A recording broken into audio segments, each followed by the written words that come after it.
Depression ആയാലും ഏതുതരം മാനസിക ആരോഗ്യ പ്രശ്നങ്ങളായാലും പൊതുവിൽ യങ്സ്റ്റേഴ്സിനെയൊക്കെ നിരീക്ഷിക്കുമ്പോൾ കാണുന്നത് അവബോധത്തിൽ വ്യത്യാസം വന്നിട്ടുണ്ട്. പ്രത്യേകിച്ച് മുൻ തലമുറകളിൽ ഇല്ലാത്ത വിധത്തിൽ വ്യത്യാസങ്ങൾ ഇപ്പോൾ വന്നിട്ടുണ്ട്. അപ്പം നമ്മൾ പറഞ്ഞ വിഷമങ്ങൾ നമുക്ക് എപ്പോഴും മനുഷ്യനുള്ളതാണ്.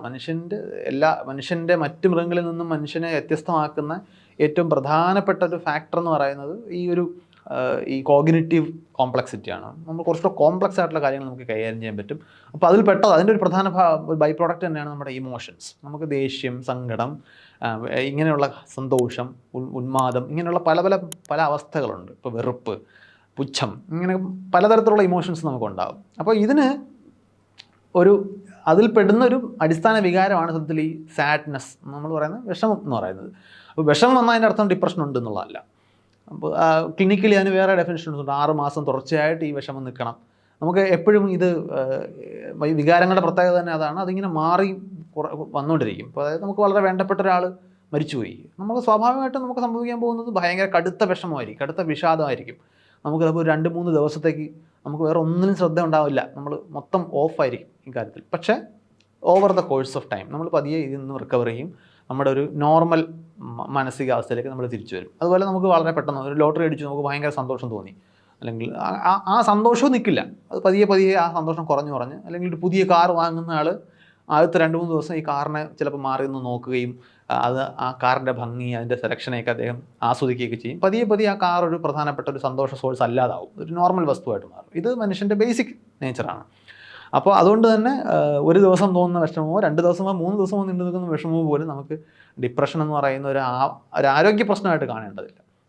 അത് നീണ്ടു നിൽക്കുകയും അതിന് ക്ലിനിക്കലായിട്ടുള്ള ഒരുപാട് സൂചകങ്ങളുണ്ട്. അതെങ്ങനെയാണ് അതിനെ ഡയഗ്നോസ് ചെയ്യേണ്ടത്, അതിൻ്റെ വിശദാംശങ്ങളിലേക്ക് ഞാൻ പോകുന്നില്ല, അതിനുള്ള എക്സ്പെർട്ടീസ് ഉള്ള ആളല്ല എന്നുള്ളതുകൊണ്ടാണ്. അപ്പം ഈ ഡിപ്രഷൻ ആയാലും അല്ലെങ്കിൽ ഇത് നേരത്തെ പറഞ്ഞ ആങ്സൈറ്റി എന്ന് പറയുന്ന ഇഷ്യൂ അനാവശ്യമായി അമിതമായ അളവിൽ മനുഷ്യന് ഉത്കണ്ഠ ഉണ്ടാകുന്നു.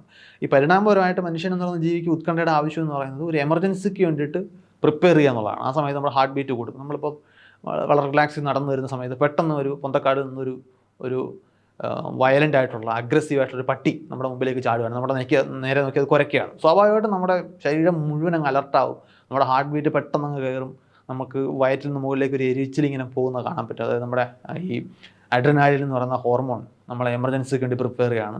അതായത് ആ പട്ടിയെ എറിഞ്ഞ് ഓടിക്കണമോ നമ്മൾ ഓടി രക്ഷപ്പെടണോ, എന്തായാലും ഫൈറ്റ് ഓർ ഫ്ലൈറ്റ് റെസ്പോൺസ് എന്ന് പറയുന്നത് വളരെ ബേസിക് ആയിട്ടുള്ളൊരു ബയോളജിക്കൽ റെസ്പോൺസാണ്. മനുഷ്യന് മാത്രമല്ല എല്ലാ ജീവികൾക്കും അതുകൊണ്ട്.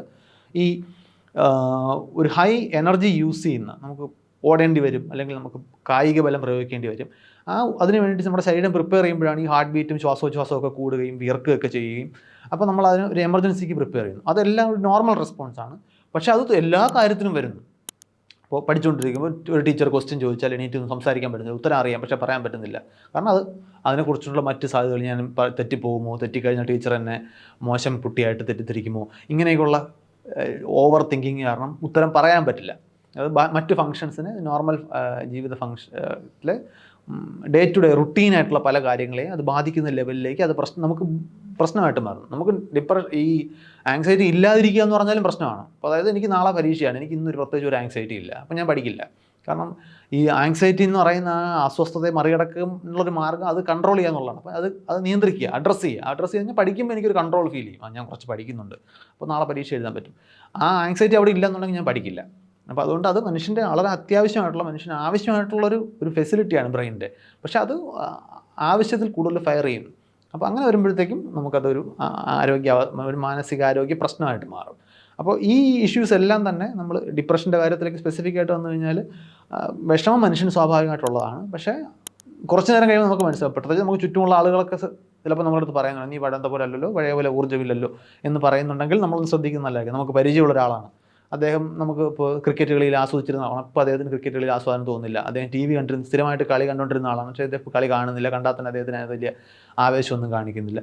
ഇത്തരം പിന്നെ വിത്ഡ്രോവൽ, അധികം ഇങ്ങനെ സ്ഥിരമായിട്ട് പാർട്ടികൾക്കൊക്കെ പോയി ആസ്വദിച്ചിരുന്ന, കൂട്ടുകാരോടൊപ്പമൊക്കെ സ്പെൻഡ് ചെയ്തിരുന്ന ആളാണ്. ഇപ്പം അങ്ങനെ എല്ലാം ഉൾവലിഞ്ഞ് നിൽക്കുന്നു, ഒന്നിനും താല്പര്യം തോന്നുന്നില്ല. അങ്ങനെയൊക്കെ നമുക്ക് ചുറ്റുമുള്ള നമുക്ക് വേണ്ടപ്പെട്ട ആർക്കെങ്കിലും അങ്ങനെ തോന്നുന്നുണ്ടെങ്കിൽ മോസ്റ്റ് പ്രോബ്ലി അതൊരു മാനസികാരോഗ്യ പ്രശ്നമായിരിക്കാനുള്ള സാധ്യതയുണ്ട്. അതിന് മറ്റ് കാരണങ്ങൾ അദ്ദേഹത്തിന് ഇല്ല എന്നുണ്ടെങ്കിൽ ചിലപ്പോൾ അദ്ദേഹത്തിന് തന്നെ സ്പോട്ട് ചെയ്യാൻ പറ്റുന്നില്ല, എന്തുകൊണ്ടാണെന്ന് അറിയില്ല, എനിക്കിപ്പോൾ അങ്ങനെ ഒന്നും തോന്നുന്നില്ല എന്ന് പറയുകയാണെന്നുണ്ടെങ്കിൽ മോസ്റ്റ് പ്രോബ്ലി അതൊരു നീണ്ടു നിൽക്കുന്ന കുറേ കാലം അങ്ങനെ നിൽക്കുകയാണെന്നുണ്ടെങ്കിൽ അതൊരു മാനസികാരോഗ്യ പ്രശ്നം എന്ന രീതിയിൽ അഡ്രസ്സ് ചെയ്യേണ്ട കാര്യമായിരിക്കും. അപ്പോൾ അത് വേർതിരിച്ചറിയേണ്ട ആവശ്യമുണ്ട്. മനുഷ്യൻ്റെ അടിസ്ഥാന വികാരങ്ങളിൽ പെട്ടതാണ് ഇതെല്ലാം. അത് ഒരു മാനസികാരോഗ്യ പ്രശ്നമായിട്ട് മാറുന്നുണ്ടോ എന്നുള്ളതാണ് നമ്മൾ അന്വേഷിക്കേണ്ടത്.